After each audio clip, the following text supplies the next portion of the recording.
बीच कांग्रेस से जुड़ी हुई बड़ी खबर सामने आ रही है, जहां कांग्रेस ने बिहार के 3 सीटों पर अपने प्रत्याशियों के नाम का ऐलान कर दिया है। वो कौन कौन से नाम है वो हम आपको बताने जा रहे हैं। तो 3 सीट पर उम्मीदवार का जो ऐलान है वो कांग्रेस ने कर दिया है। किशनगंज से अगर बात करें तो मोहम्मद जावेद यहां पर कांग्रेस के उम्मीदवार होंगे, और किशनगंज सीट की अगर बात करें तो किशनगंज सीट पर कांग्रेस का दबदबा रहा है। 2019 में भी यह सीट जीतने में कांग्रेस सफल रही थी। आते हैं भागलपुर पर, तो भागलपुर से अजीत शर्मा इस बार कांग्रेस के उम्मीदवार होंगे। हालांकि अजीत शर्मा ये भी बार बार कहते आए कि हो सकता है कि उनकी बेटी भी चुनावी मैदान में उतरे, लेकिन अजीत शर्मा को कांग्रेस ने टिकट इस सीट पर दिया है। कटिहार की अगर बात करें तो तारिक अनवर यहां से कांग्रेस के उम्मीदवार होंगे, और बताया जा रहा है कि कांग्रेस चरणबद्ध रूप से उम्मीदवारों का ऐलान करेगी। बिहार में 9 सीट पर कांग्रेस से चुनाव लड़ रही है। दूसरे चरण में 3 सीट पर मैदान में कांग्रेस है, किशनगंज, भागलपुर और कटिहार सीट पर मैदान में कांग्रेस है। तो कांग्रेस ने अपने इन तीनों सीटों को लेकर के उम्मीदवारों का ऐलान कर दिया है। तो किशनगंज से मोहम्मद जावेद कांग्रेस उम्मीदवार होंगे, भागलपुर से अजीत शर्मा और कटिहार से तारिक अनवर। रवि एस नारायण हमारे साथ जुड़े हैं। रवि, 3 उम्मीदवारों का ऐलान, किस तरीके से इस नाम को देखा जाए? जी बिल्कुल, देखिए ये पहली सूची होगी कांग्रेस की जो लगभग तय हो गई है, और कांग्रेस का जो उम्मीदवार है वो दूसरे चरण में ही लड़ रहे हैं।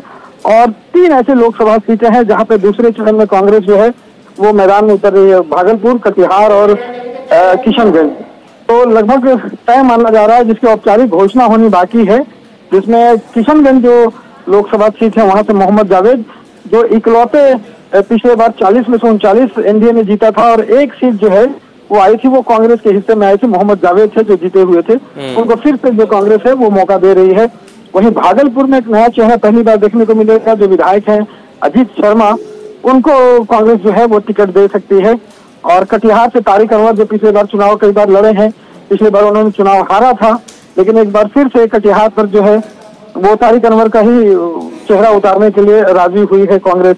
तो ये इसकी जो औपचारिक घोषणा है वो 1-2 दिनों में हो जाएगी, लेकिन ये तय माना जा रहा है कि पहले जो दूसरे चरण का जो मतदान होना है चुनाव, उसमें यही 3 चेहरे जो है कांग्रेस से घोषित किए जाएंगे। जी चलिए, शुक्रिया इस अपडेट के लिए आपका। तो देखिए, किशनगंज से मोहम्मद जावेद एक बार फिर से कांग्रेस के उम्मीदवार होंगे। भागलपुर सीट की अगर बात करें तो भागलपुर सीट इससे पहले 2019 में आरजेडी के खाते में थी, और यह सीट इस बार कांग्रेस के खाते में आई, जहां से अजीत शर्मा कांग्रेस के उम्मीदवार होंगे। और वहीं तीसरी अगर इस लिस्ट में नाम की अगर बात करें तो कटिहार से तारिक अनवर कांग्रेस के उम्मीदवार होंगे, जिनको पिछली बार हार का सामना करना पड़ा था।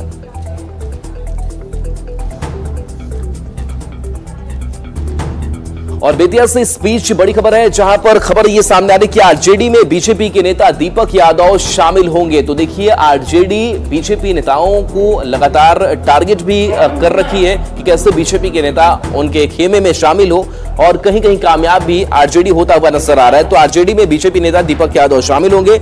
आरजेडी के टिकट से वाल्मीकि नगर से चुनाव लड़ने की बात सामने आ रही है। टिकट नहीं मिलने से उन्होंने आरजेडी का दामन थाम लिया है। बगहा से 7 अप्रैल को आरजेडी में शामिल होंगे। तेजस्वी यादव पार्टी में उन्हें शामिल कराएंगे।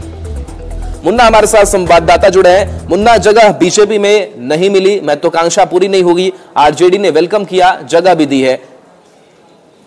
दीपक यादव पिछले चुनाव में बसपा के उम्मीदवार बनाए गए थे, और उसके बाद लगातार उन्होंने बीजेपी का दामन थामा था, और 5 सालों से बीजेपी के प्रत्याशी के तौर पर क्षेत्र में सक्रिय थे। और अचानक यह सीट जदयू के पास चली गई, और जदयू के वर्तमान सांसद सुनील कुमार एनडीए के उम्मीदवार बनाए गए हैं। ऐसे में दीपक यादव के सामने एनडीए गठबंधन को छोड़कर दूसरे गठबंधन से चुनाव लड़ने का एक रास्ता निकला है, और इसी सिलसिले में यह सीट आरजेडी के पास गई है। हालांकि इस सीट को लेकर लगातार एक कांग्रेस का दबाव बना रहा था, और कांग्रेस की लगातार यह सीट माना जाता था। इस बीच आरजेडी कोटा में सीट जाने के साथ ही दीपक यादव अब आरजेडी में शामिल हो रहे हैं, और 7 अप्रैल की तिथि भी निर्धारित कर दी गई है, जब तेजस्वी यादव बगहा आएंगे, और बगहा में दीपक यादव को आरजेडी में शामिल होने के साथ ही आरजेडी प्रत्याशी के तौर पर उनकी उम्मीदवारी की घोषणा भी करेंगे।